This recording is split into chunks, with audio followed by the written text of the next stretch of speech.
Herkese merhaba. Yeşim Gökçe kanalıma hepiniz hoş geldiniz. Bugün sizlere böyle balıkçı yaka bir e, kazak yaptım. Motiflerle. 4 parça motif ördük ve bu motiflerin kenarlarına üçgen örerek bunları kara hale getirdik ve böyle bir kazak ördük. Önü, arkası, sağı, solu kazağın hepsi aynı. Giydiğiniz zaman çok şık duruyor. Modelini Pinterest'ten alıp yaptım arkadaşlar. Benim tasarımım değil. Kolları bu şekilde, şöyle balon kol gibi. Motifi için parça iplerim vardı. Parça iplerimi kullandım.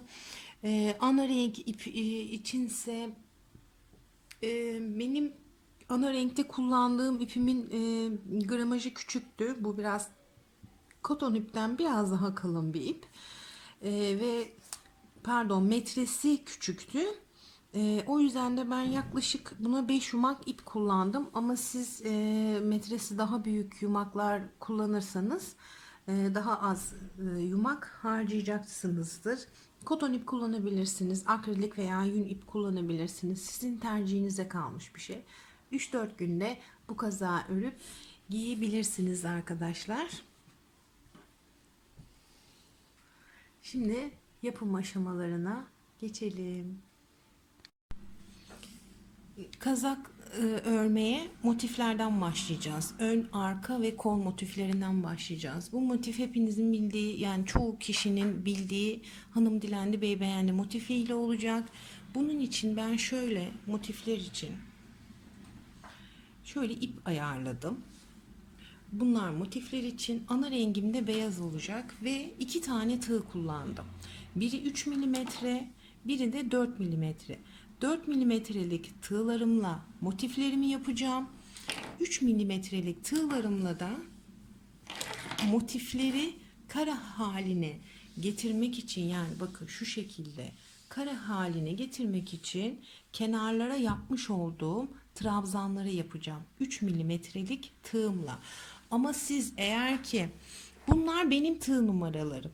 Siz eğer ki bu koton ipleri 4 milimetrelik tığlarla örmekte zorluk yaşıyorsanız, hangi tığla daha rahat çalışıyorsunuz o tığ kullanın. Burada dikkat etmeniz gereken konu şu: eğer motifleri diyelim ki 3,5'la ördünüz, bu kenarlarını mutlaka bir numara düşük tığla örmeniz gerekiyor. Onun nedenini anlatacağım. Motifleri 3,5'la yaptıysanız kenarlarını 2,5'la yapacaksınız. Şimdi motifimizi yapmaya başlayalım. Şimdi 4 tane zincir çekeceğim. 1 2 3 4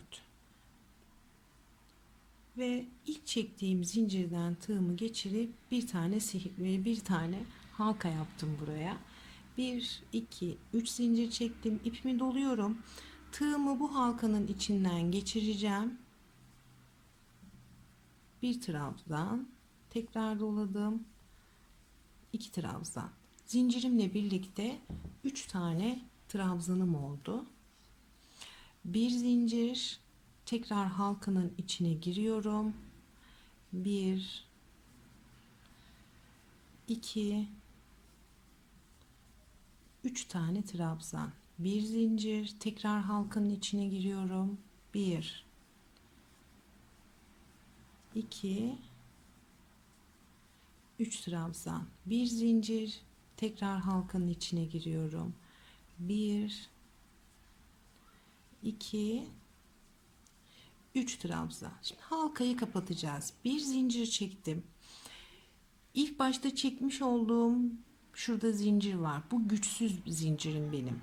Buraya değil de onun yanındaki trabzanın tepesinden geçirip tığımı buradan ilmek alıp kaydırmayla kapatıyorum. Bu şekilde çok daha güzel oluyor. Bir zincir çektim. İpimi kestim. Diğer renkteki ipimi geçiyorum. Bu motifi yaparken aralarda mutlaka birer zincir çekeceğiz arkadaşlar. Çünkü o çektiğimiz birer zincirler bize lazım olacak. Bu ipimi mümkün olduğu kadar kısa tutun. İkinci ve daha sonraki iplerinize geçerken bu ipimi de aldım. Şuradaki şöyle gösterelim. Şöyle ilmeklerden geçiriyorum tığımı arkadan.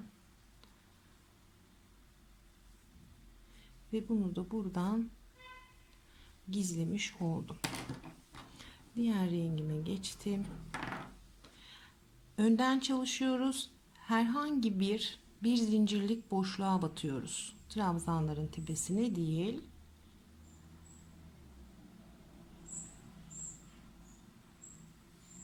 İlmeğimi buradan çektim. Zincir çekmiyorum. Bu ipimi de gizleyeceğim. Kısa ipimi uzun ipin üstünden attım. Bir zincir. Tekrar attım. 2 zincir. Tekrar attım. 3 zincir. Ben bunu ipimi gizlemek için yapıyorum. Kısa ipimi. Şunu da şuradan keselim. Şimdi bu boşluğun içine çekmiş olduğum zincirle birlikte toplamda 3 tane olacak şekilde trabzan yaptım. Yani 1, 2, 3. 3 tane trabzanım oldu. Bir zincir ipimi doladım. Buradaki trabzanları atlıyorum. Yine bir zincirlik boşluğa girdim. 1, 2, 3 tane trabzan, bir zincir, ipimi doladım. Aynı boşluğun içine giriyorum. 1, 2 ve 3. Bir zincir çektim. İpimi doluyorum.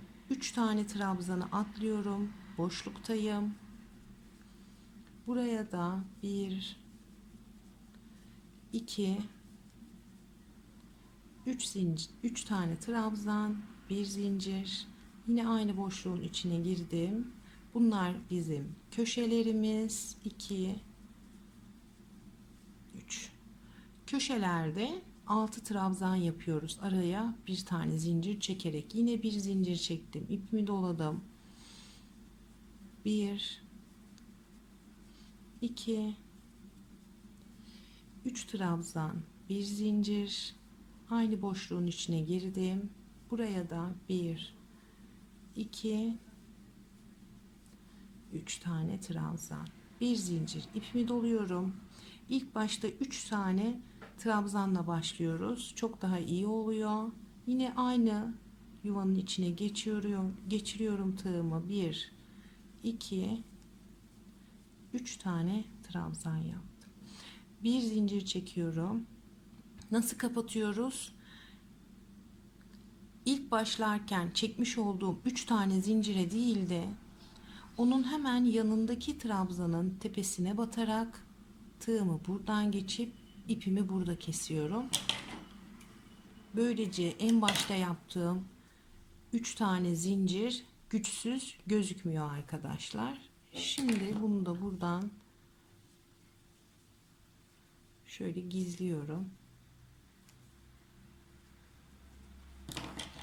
Bu ipimizi de keselim. Diğer rengime geçeceğim.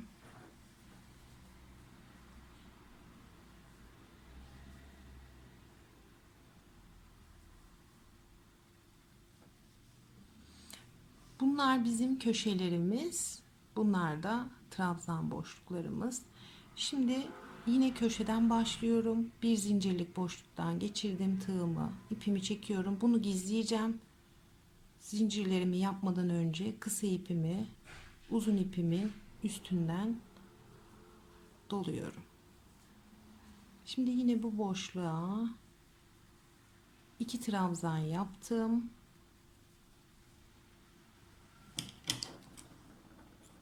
En baştaki zincirimle birlikte 3 tane trabzanım oldu.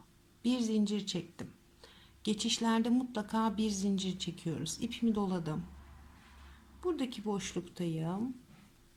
Buraya da 3 tane trabzan. Bir zincir. Yine boşluktayım. 1, 2, 3. Bir zincir. Köşe boşluklarına mutlaka 3 trabzan, bir zincir ve 3 trabzan yapıyoruz. Bir zincir çektim, ipimi doladım. Buradaki boşluktayım. 1, 2, 3. Buraya kadar geleceğim ben. Yine aralarda mutlaka birer tane zincir çekeceğiz. Sona kadar geldim. Bir zincir çekiyorum. Geçişlerde mutlaka birer zincir çekmeyi unutmuyoruz. Köşenin içine geçirdim tığımı. 1, 2, 3 tane trabzanımı yaptım. Bir zincir çekiyorum. İlk başta yaptığım güçsüz zincire değil, hemen yanındaki trabzanın tepesinden geçirdim tığımı ve kaydırma yaptım. Bir zincir çektim. İpimi burada kestim. Hep önden çalışacağız bu motifi yaparken. Hiç arkadan çalışmayacağız arkadaşlar. Gösterdiğim şekilde ipinizi gizleyerek çalışırsanız şöyle temiz bir motif yapmış olursunuz. Şimdi diğer renklerle birlikte ön taraftan herhangi bir köşesinden şuradan başlayarak örmeye devam edeceksiniz. Geçişlerde şuradaki geçişlerde buralara da üçer trabzan yaparak ilerleyeceksiniz ama mutlaka aralarda birer tane zincir çekeceksiniz. Bu şekilde iki ön bu şekilde kaç tane motif yapacaksınız? Bir ön, bir arka, bir sağ kol, bir de sol kol. Toplamda 4 tane motif yapacağız bunda.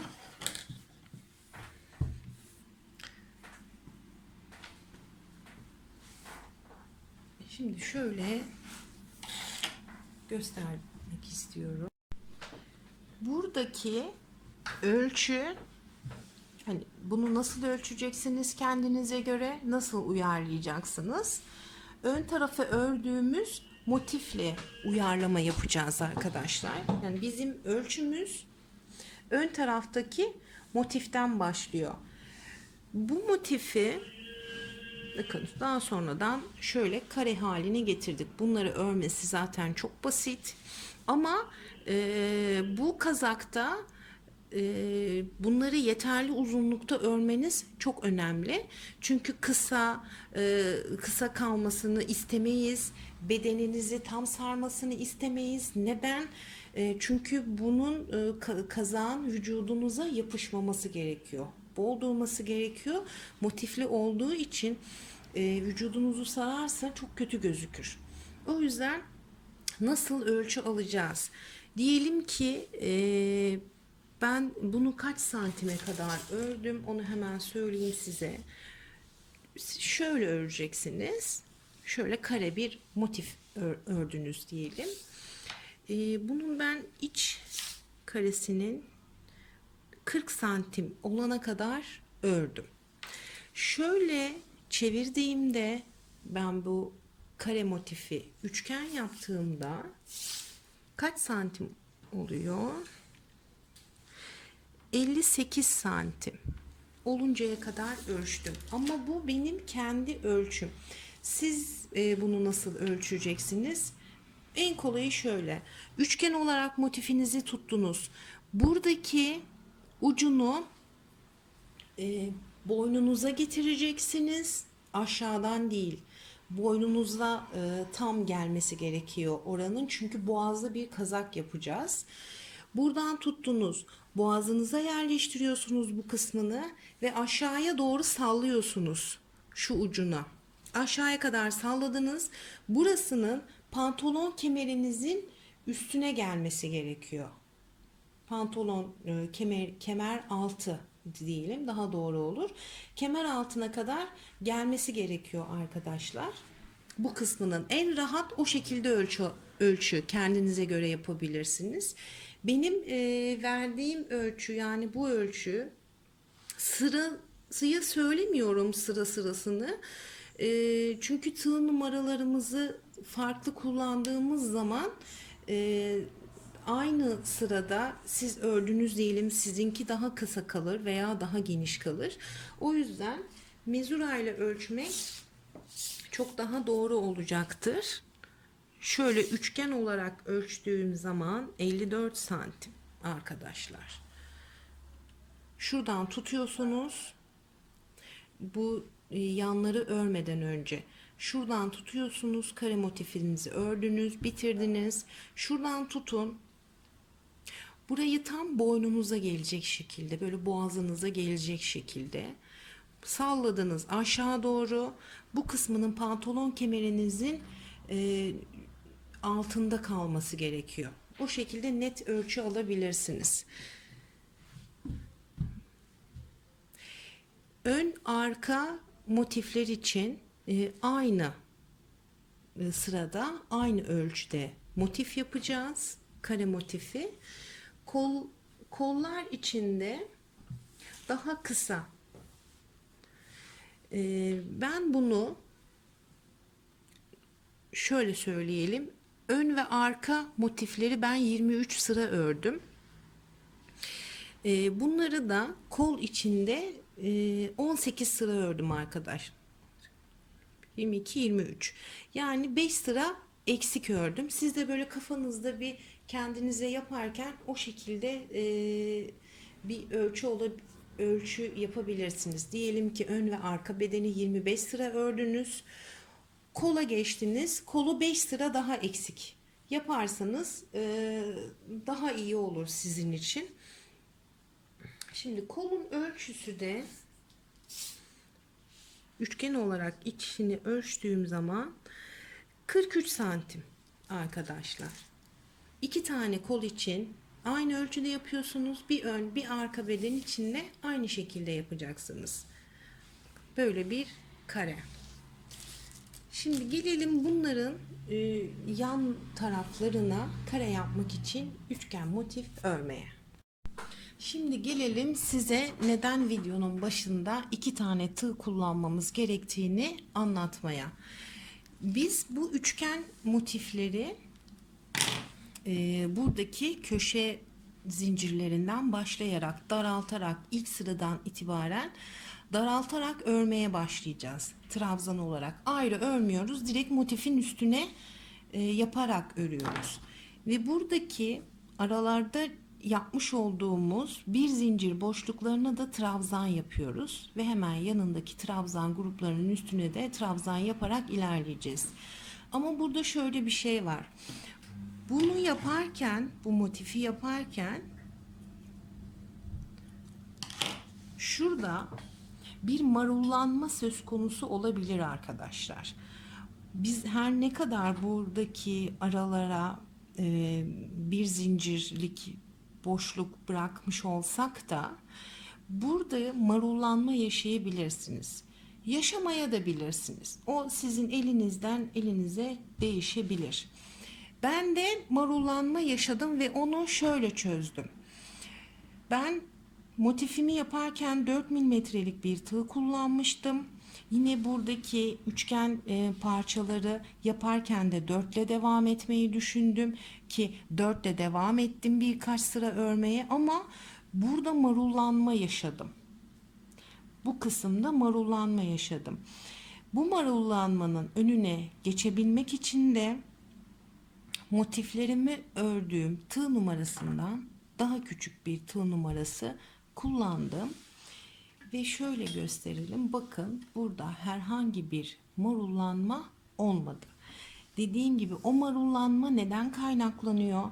Burada aralara yapmış olduğumuz bir tane trabzandan kaynaklanıyor arkadaşlar. Biz her ne kadar bir zincir çekerek motif örmeye devam etsek de burada yapan da 2 zincir çekip de ilerleyebiliriz ama o zaman da aralarda çok boşluklar olacaktı.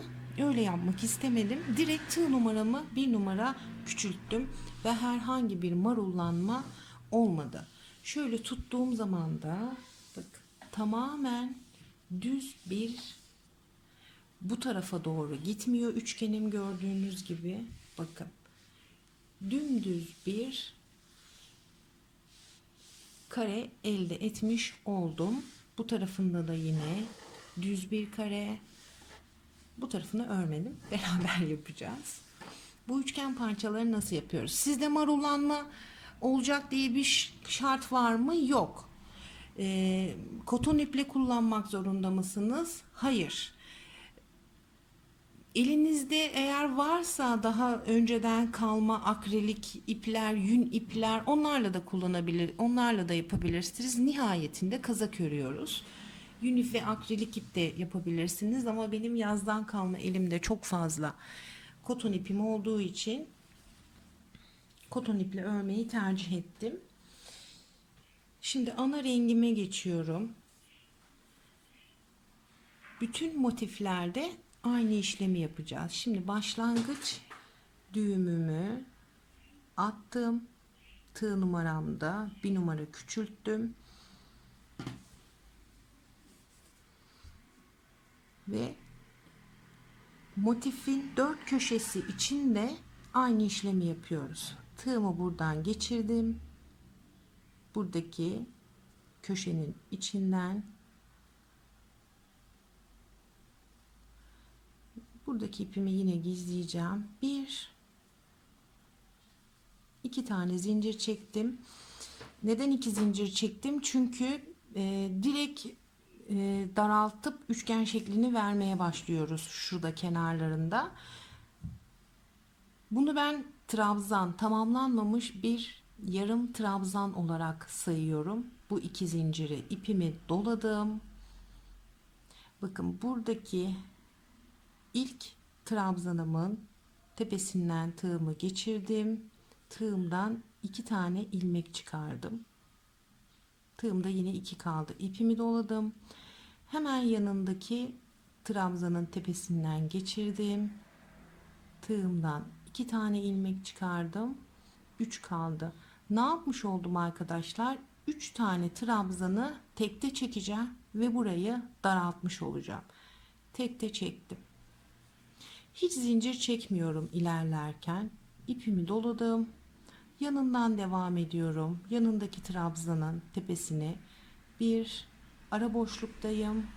Ara boşluğa geçtim. Ara boşluğa bir trabzan. Ara boşluktaki trabzanı yaptığımız zaman mutlaka yanındaki trabzanı da yapalım. Buraya atlamadan geçmeyelim. Buraya da bir tane, yani atlayıp geçmeyelim. Ve bütün trabzanlarımın tepesine bir ara boşluğa bir trabzan, bütün trabzanlarımın tepesine birer trabzan olarak devam ediyorum buradaki köşeye kadar. Bakın, hiçbir marullanma yaşamadan trabzanlarımı yaparak buraya kadar geldim. İpimi doladım. Ara boşluğa yine bir tane yaptım. Şimdi buradaki köşe boşluğunun içine de bir tane trabzan yapacağız ama burada 3 tane trabzanı tek çıkarmamız gerekiyor, daraltmamız gerekiyor. Şimdi ben buradaki yere de bir tane yapıyorum. Şimdi ipimi doladım.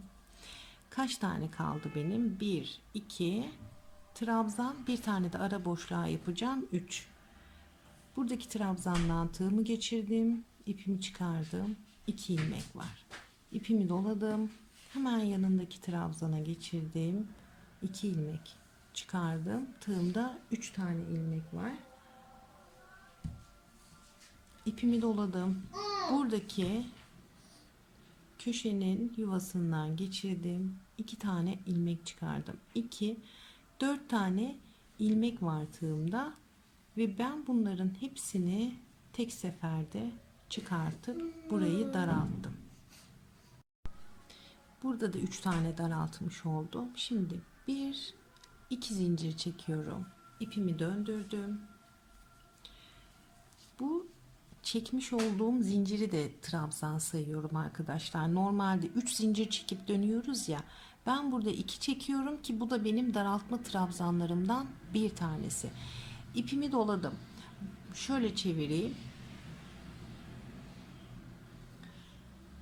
Sizde de öyle olacak. Burada bir tane, bu zincirin en dibinde bir tane ilmek var. Onu geçiyorum. Neden? Çünkü bu ilmeğin üstüne şuradaki iki tane zinciri yaptım. En dibindeki ilmeği geçtim. İpimi doluyorum. Onun hemen yanındakine battım. 2 tane ilmek çıkardım tığımdan. İpimi doladım. Onun hemen yanındakine battım. 2 tane ilmek çıkardım tığımdan. Ne yapmış oldum? Burada da 1, 2, 3. 3 tane daraltma yapmış oldum. Hepsini birlikte kestim. Şimdi bütün trabzanlarımın tepesine birer tane trabzan yaparak sona kadar ilerleyeceğim arkadaşlar.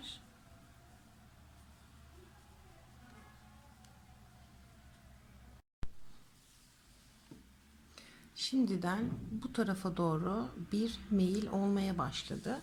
İkinci sırada da burada hep aynı işlemleri yapacağız arkadaşlar. Yine sonuna kadar geldim. Bakın burada yine 1, 2, 3 tane ilmeğim var. Ben bu 3 tane ilmeği yine tekte alacağım. İpimi doladım. Buradan geçirdiğim 1. Bir de burada şöyle çevirdiğiniz zaman sona geldiğinizde 1, 2, 3 ilmekleri sayarsanız sizin için daha iyi olacaktır. Trabzanları sayarsanız bir karışıklık yaşayabilirsiniz. Mesela şurada 1, 2, 3 tane trabzanı tekte çekmiştik.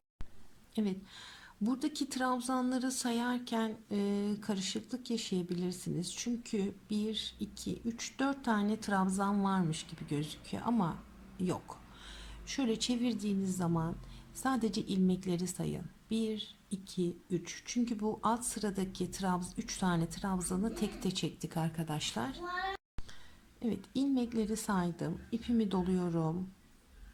İlk ilmeğimden geçirdim. Sadece 2 tane ilmek çıkardığım tığımdan 1-2 tane ipimi doladım. Yanındaki ilmekten yine geçirdim tığımı. 2 tane çıkardım. 1, 2, 3 tane ilmeğim var. İpimi doladım. Şöyle çevirdim. Bakın benim ilmeğim bu arkadaşlar. Bu zincirim. İlmek daha güçlüdür. Zaten siz de örerken dikkat edeceksiniz, göreceksiniz. İlmeğim daha güçlü ve kalın. Zincirim daha güçsüz. O yüzden zincirden değil, mutlaka buradaki ilmekten batacağız tığımızı. Onu da söyleyelim. Şimdi 1, 2 ve 3 ve hepsini tekte çıkardım. Yine 1, 2 zincir çektim. İpimi döndürdüm. Şöyle. Çok basit bu işlemi yapmak. Ama ben burayı anlatırken biraz daha titiz davranıyorum. 2 zincirle yükseliyorum. Çünkü burada da bir daraltma işlemi yapacağız. 3 zincir çekmiyorum. İpimi doladım. Zincirin hemen dibindeki ilmeğe değil. Çünkü bu ilmeğin üstüne 2 tane zincir çekmiş olduk. Hemen yanındakine batıyorum.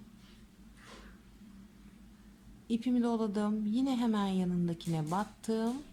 2 tane ilmek çıkardım.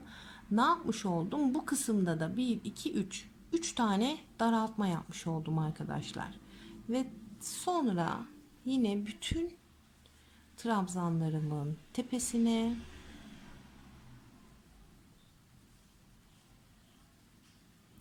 birer tane trabzan yaparak ilerleyeceğim.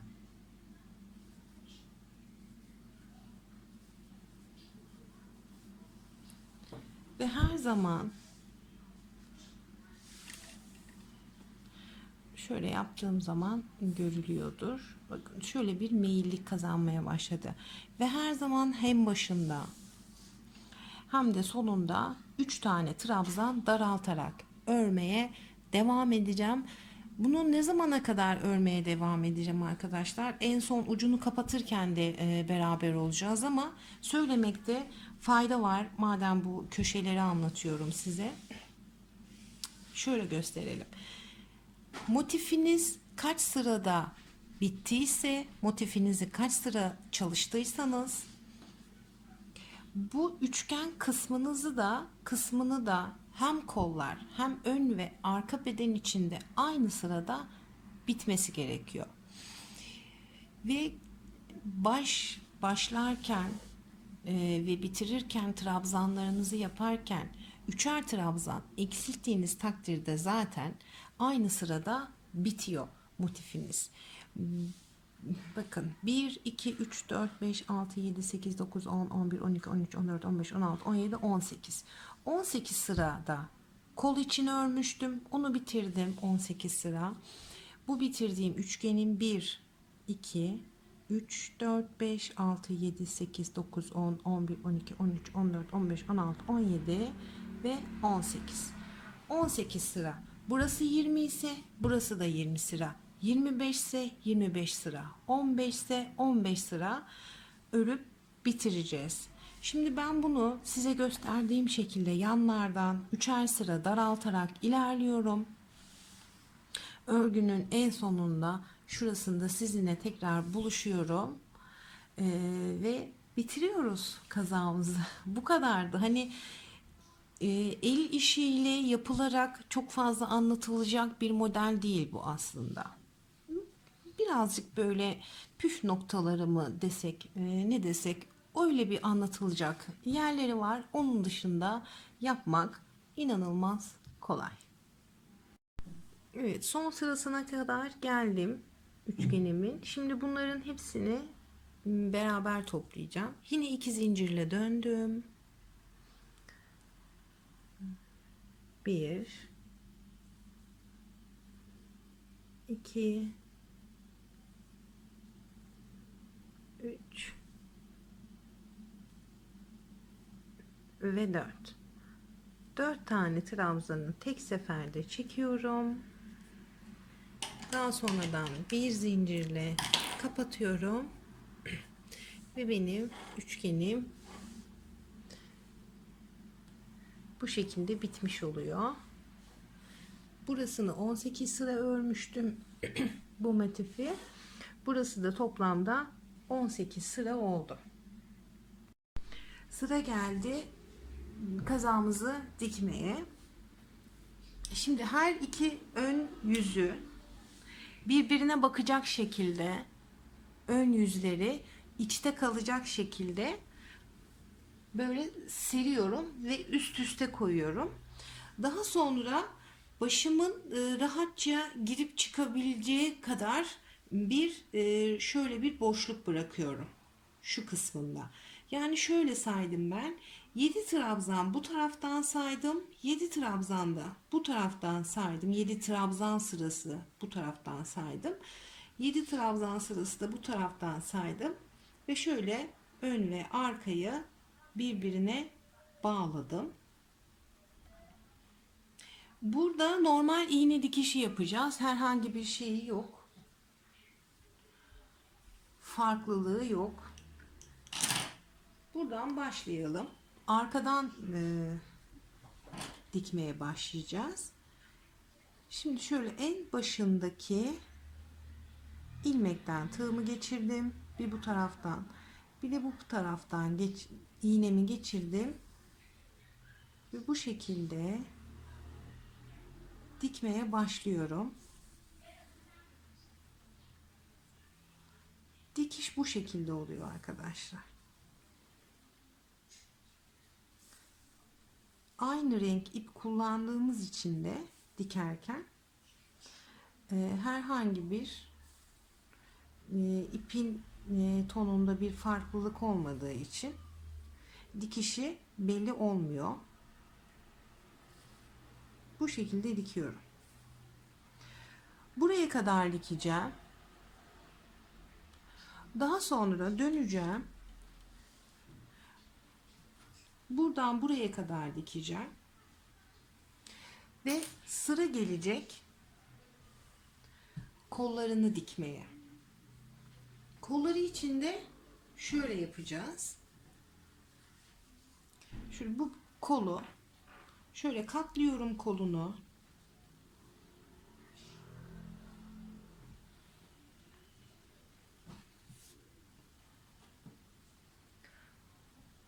Kolunu tam omzumun dikiş yerinden itibaren tutuyorum. Buradan ölçüyorum şöyle.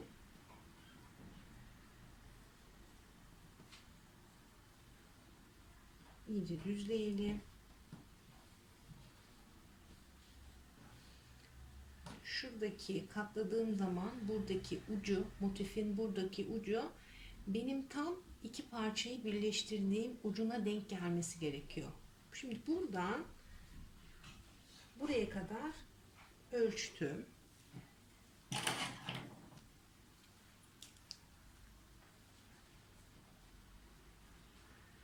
Ne yapıyorum? Hemen buraya da bir tane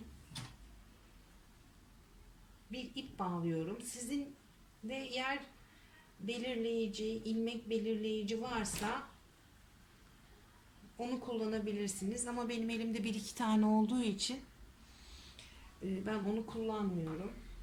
Şöyle.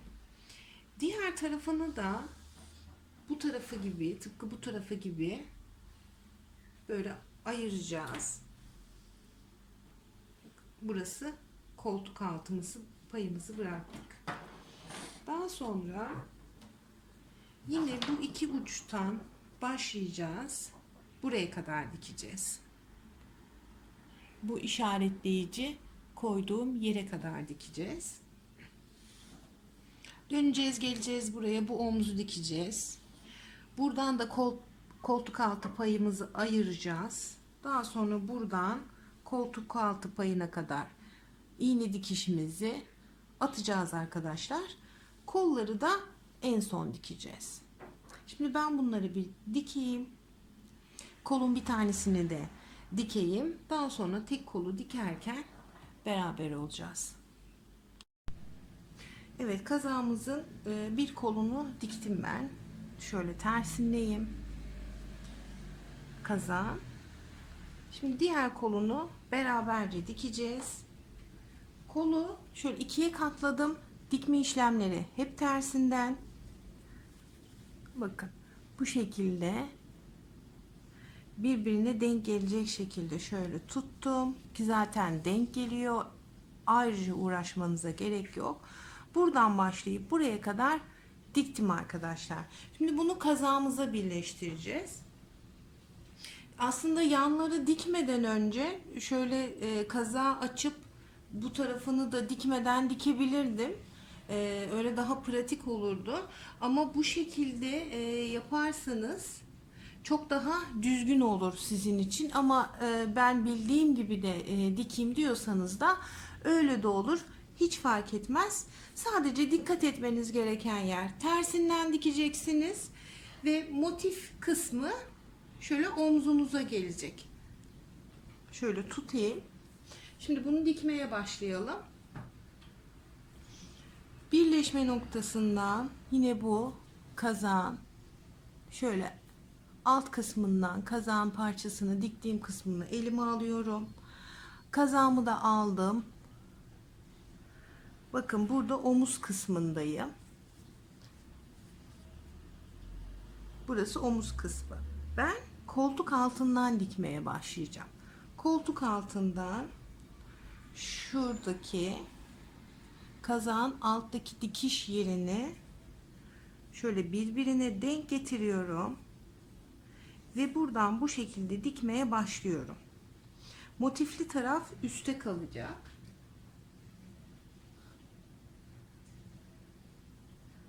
Şöyle normal iğne dikişi atıyorum.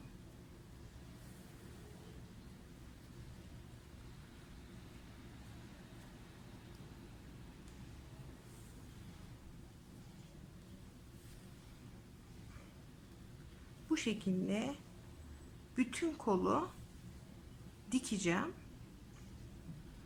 Burada dikkat etmeniz gereken bir diğer nokta ise buradaki motif köşesinin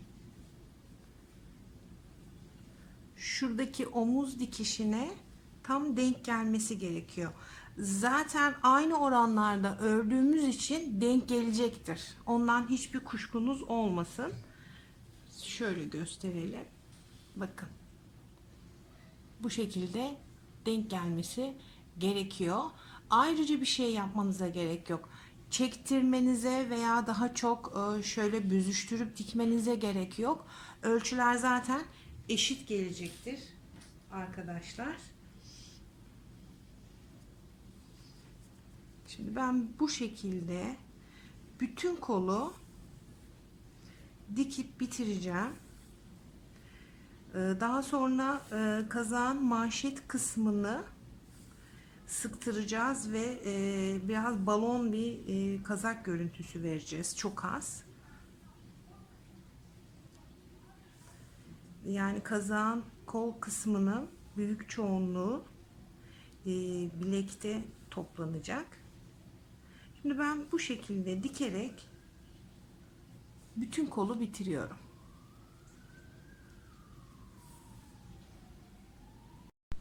Kolu diktim.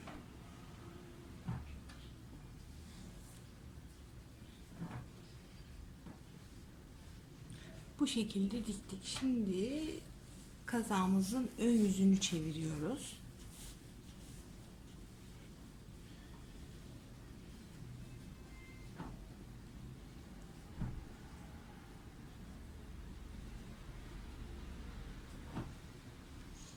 Çok güzel oldu. Bu şekildeki gibi bilek kısmını kıstıracağız. Bakın böyle geniş. Şöyle duracak yani. Böyle giydiğiniz zaman bilekten şöyle bir düşecek. Şöyle bir elinizin üstüne doğru böyle bir düşmesi gerekiyor. Buralarının bu şekilde içe doğru düşmesi gerekiyor arkadaşlar. Modelin şeyi buydu. Özelliği buydu. Açıklamasına birebir uyuyorum. Pinterest'ten almıştım çünkü. Böyle. Bu şekilde düşmesi gerekiyor. Evet. Şimdi gelelim diğer kolu yapalım.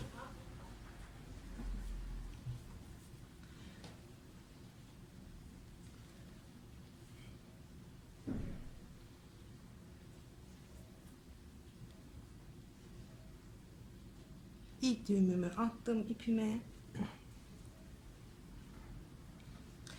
Kolun altından başlıyorum. Dikiş yerinden tığımı geçiriyorum. İpimi çektim. Bir zincir. Ve bundan sonra bütün şunu saklayacağım bu ipi örerken. Şöyle yan yan trabzanlar var. Bakın. Şöyle yan yan duran ara boşluklar var. Şöyle yan yan trabzanlar. Evet. Bunların hepsine birer tane sık iğne yapıyorum. Kolun bilek kısmının toplaması için. Hepsine bir. Bütün aralara giriyorum. Yatay gözüken trabzanların aralarına ve bütün trabzanların hepsine şöyle birer tane sık iğne yaparak bu başa kadar, başladığım noktaya kadar geliyorum. Evet, bir sıra sık iğneyi ördüm. Bu şekilde toplandı bile. Şimdi ikinci sıra sık iğneyi yapacağım.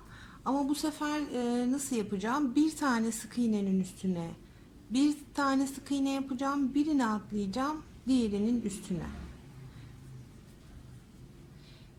bir sık iğneyi atlıyorum, diğerinin üstüne bir tane sık iğne, bir atladım, diğerinin üstüne, bir atladım, diğerinin üstüne sık iğne yaptım. Şimdi siz bu şekilde yaptığınız zaman bu elinizden geçirirken çok zorlanacağını düşünüyorsanız, bu kısmının dar olacağını düşünüyorsanız şöyle de yapabilirsiniz. İki tane yan yana sık iğne yaparsınız. Bir, iki, bir tane atlarsınız. İki tane yan yana yaparsınız. Bir tane atlayıp diğerine geçip yine iki tane yan yana yaparsınız. Bu şekilde çok fazla sıktırmazsınız. Ben nasıl yapacağım? Ben bir atlayıp diğerine sık iğne yapacağım. Bir atlayıp diğerine. Bir atladım diğerine. Ama dediğim gibi bu benim kendi ölçüm, kendi tercihim. Siz kendi tercihinize göre bunu iki yan yana sık iğne yapıp bir tanesini atlatabilirsiniz. Öyle de olur. Orası şart değil. Şimdi gösterdiğim gibi bu şekilde sık iğnelerimi yapıyorum. Bu kolumu da bitiriyorum. Artık buna balıkçı yaka örmeye geldi.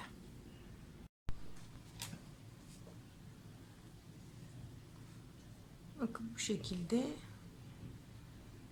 kazağın bilek kısmı da bitti. Şimdi geldi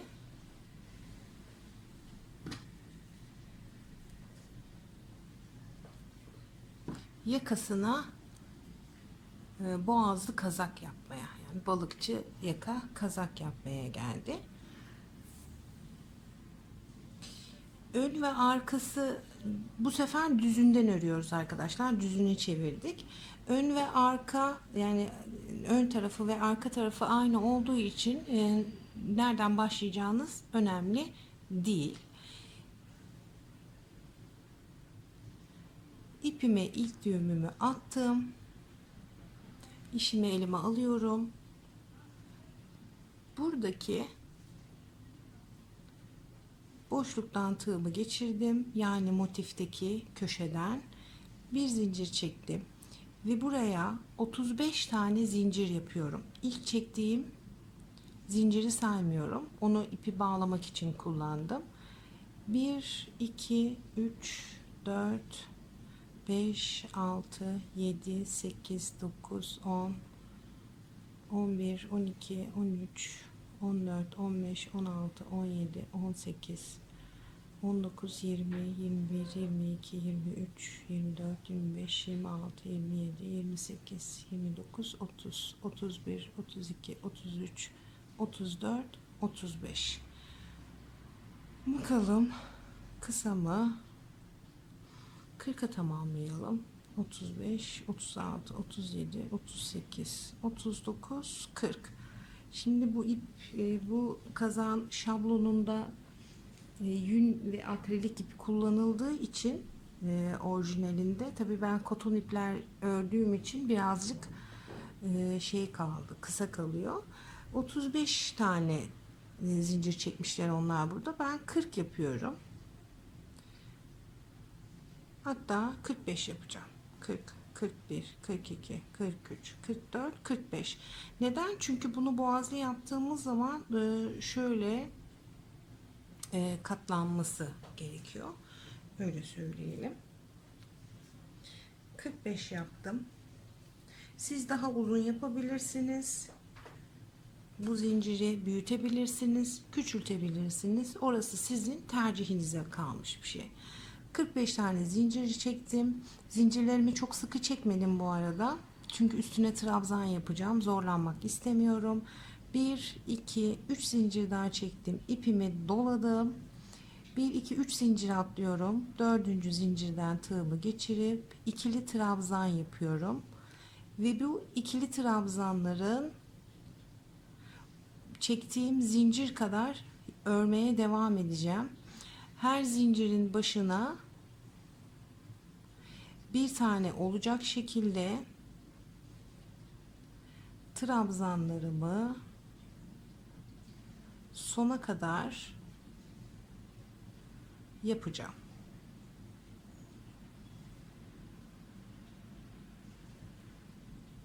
Bu kazağımızın son noktası.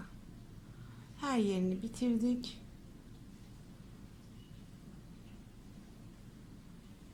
Balıkçı yakasını da yapalım.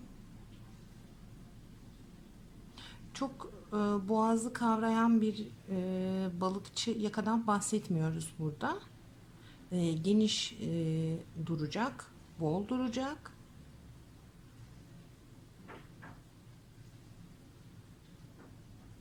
Ve uzun olması gerekiyor. Model bu şekilde. Evet, şimdi ben bütün zincirlerimi bu şekilde trabzan yaparak buraya kadar ilerliyorum. Evet. Bütün trabzanlarıma bu şekilde yaptım. Geldim en sondaki trabzanıma da bir tane yapıyorum.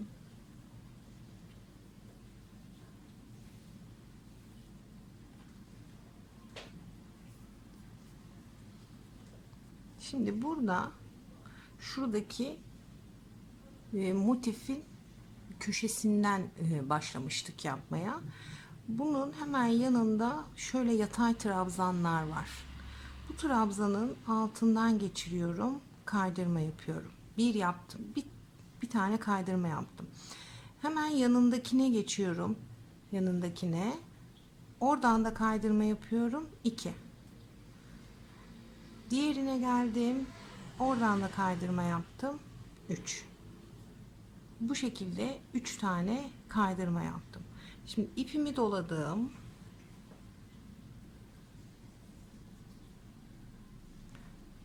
Şöyle bunu da düzlüyorum.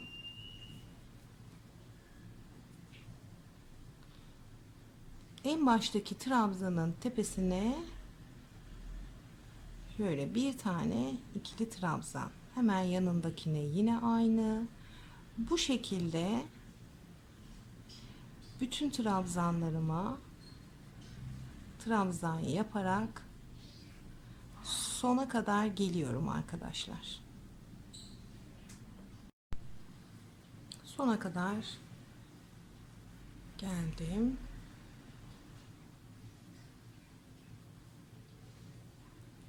Üç zincirle dönmüştük biliyorsunuz tepeyi.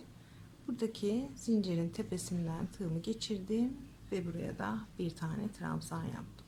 Şimdi yine 1 2 3 zincirle yükseldim. Örgümü döndürüyorum, ipimi doluyorum. Bunu şurada alttaki trabzanın yükselişi olarak görüyorum ve buna değil, ilk trabzanıma değil, ikincisine batıyorum ve yine bu sefer buradan aşağıya kadar bütün trabzanlarımın tepesine trabzan yaparak yoluma devam ediyorum. Sona kadar geldim. Bu sefer ne yapmıştım? Yukarıdan aşağıya doğru örmeye başlamıştım. Sondaki trabzanımın tepesini de yaptım. Şimdi ne yapıyorduk burada? Kaydırma yapıyorduk. Buradaki trabzandan geçirdim, bir kaydırma. Hemen şöyle yanındakine geçirdim, 2 ve hemen onun yanındakine 3 kaydırma. İpimi doladım. Örgümü şöyle döndürdüm ve hemen ilk trabzanın tepesine battım ve başladım trabzanlarımı tepeye kadar yapmaya. Evet, yakasını böyle yapacağız arkadaşlar. Yakası zor değil, kolay. Şöyle, benimki bayağı uzun oldu. Siz ne kadar uzunlukta olmasını istiyorsanız o kadar yapacaksınız. Şart değil. Bu şekilde yaparak bütün bu yakayı döneceğiz arkadaşlar. Daha sonra sona geldiğimizde, buraya geldiğimizde tekrar bir bir araya geleceğiz diyelim. Ben bu yakayı bitireyim. En son kısmında tekrar görüşelim sizlerle. Evet, yaka da bitti. Bakın bu şekilde. Şimdi bunu buradan tığla birleştireceğiz. Şuradan en sonundan göstermeye başlayalım.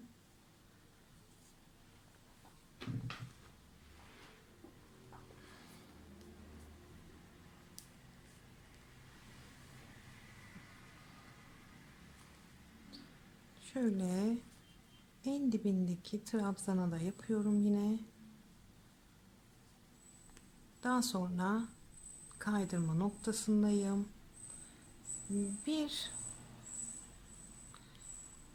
İki tane kaydırdım. Şimdi örgümü bu şekilde tutuyorum. Trabzanın bir burasından geçirdim tığımı. Bu ip şöyle altta kalacak şekilde. Bir de buradan geçiriyorum. Bu şekilde kaydırdım.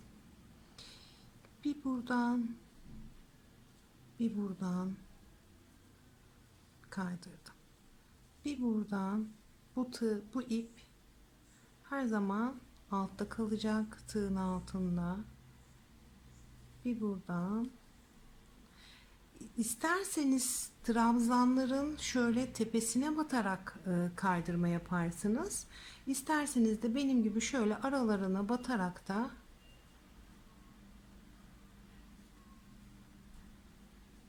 kaydırma yapabilirsiniz. Orası çok önemli değil.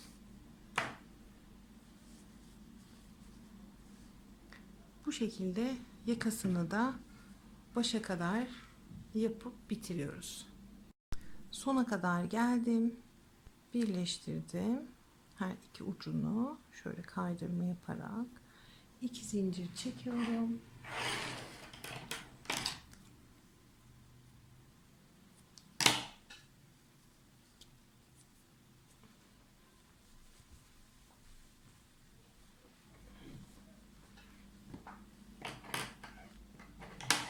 Evet. Kazağımızın boğaz şekli de bu şekilde olacak. Şöyle kıvıracağız burayı. Şimdi burada şöyle yapabilirsiniz. Bu kısmını kazağı dikerken, birleştirirken bu kısmını daha açık bırakabilir. Burasının bu yakanın daha bol olmasını sağlayabilirsiniz. Burada herhangi bir şartı, kaydı kuydu yok.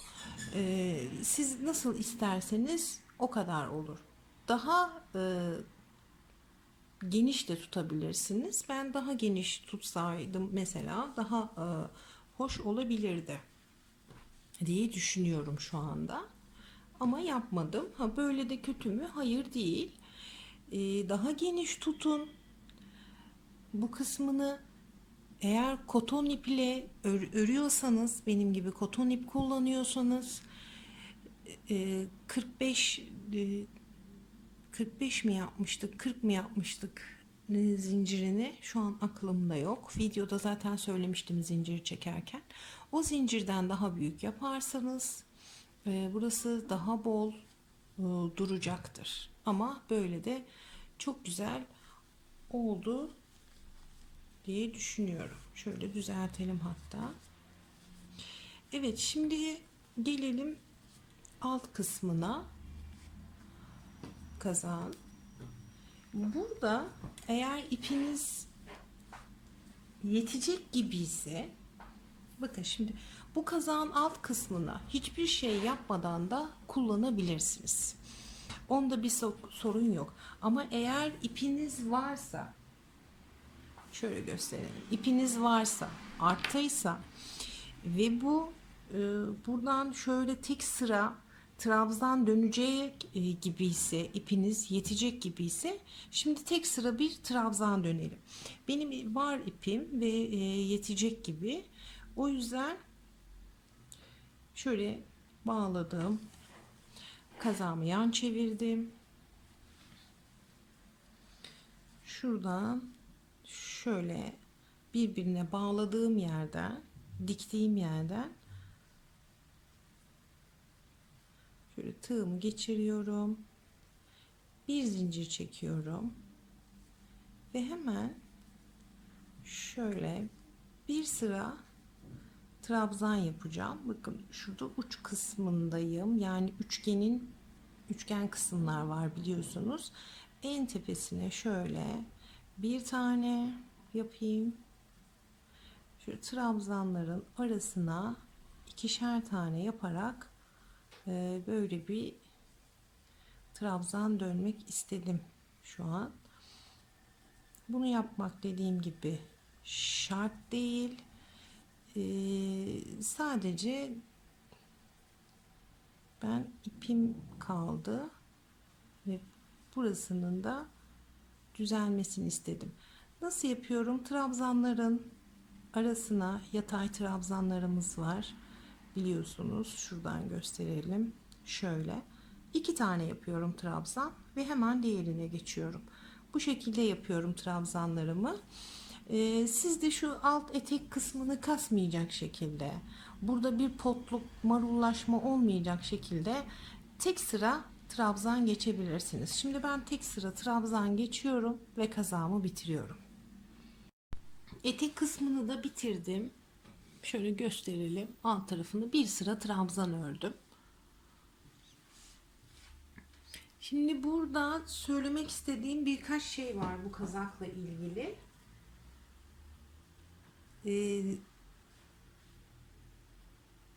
40-42 bedene uygun oldu. 44 bedende biraz küçük gelebilir 44 bedene. Çünkü bu kazağın vücutta bol durması gerekiyor. Yakasını şöyle söyleyeyim, tam bir balıkçı yaka gibi oldu. Yani bizim boynumuzu sarıyor. Ama benim size tavsiyem, ben bunu mesela 20 santim boşluk bırakmıştım. Yaka boşluğu. Ama siz bunu şöyle 30 santim bırakırsanız yaka boşluğunu çok daha güzel olacaktır. 30 santim yaka payı bırakıp daha sonra üstünü bu şekilde yaptığınız zaman çok daha şık, çok daha güzel olacaktır. İsterseniz böyle de yapabilirsiniz ama geniş tutup yakayı daha sonra trabzanla çerçeveleyip yaparsanız çok daha güzel olacaktır arkadaşlar. Dediğim gibi herkesin bedeninin kendi ölçüsüne göre yapmanız çok daha doğru olur. Koton ip kullanmıştım ama siz akrilik iplerle de kullanabilirsiniz, yapabilirsiniz bu kaza. Zira bunun model tarifinde akrilik ip kullanılmıştı. Kalın yünlü ipler kullanılmıştı. Şöyle yapabilirsiniz. Bu motifini, eğer elinizde çok varsa koton ip, motifini koton iple yapabilirsiniz. Kazan ana rengini de akrilik iple yapabilirsiniz. Yani burası koton olur, burası akrilik olur. Ama bu sefer de ince ve kalınlı olacağı için akrilik ip daha kalın olduğu için buradaki üçgen kısımları örerken buralarda marullaşma yaşayabilirsiniz. O yüzden örgüye başlamadan önce ipinizin nasıl ayarlayacağınıza karar vermeniz gerekiyor. Eğer motifi koton, burayı akrilik örecekseniz motifi yaparken şu bir zincir çektiğimiz aralara, şurada bir zincir çekip motifi örmüştük. Bu aralara 2 zincir çekebilirsiniz. O zaman çok marullaşma olacağını düşünmüyorum ama şöyle küçük kare bir motif yapıp kenarına üçgen geçerseniz orada görebilirsiniz marullaşmayı yaşayıp yaşamayacağınızı. Kazağımız bu kadardı. İlk defa eğer kazak yapacaksanız bu modelden başlamanızı tavsiye ederim. Çünkü çok basit, çok da güzel oldu. İzlediğiniz için teşekkür ederim. Eğer yaparsanız Instagram'dan benimle paylaşmayı unutmayın. Yorum bırakırsanız bütün yorumlara cevap dönüşü yapıyorum. Hoşça kalın.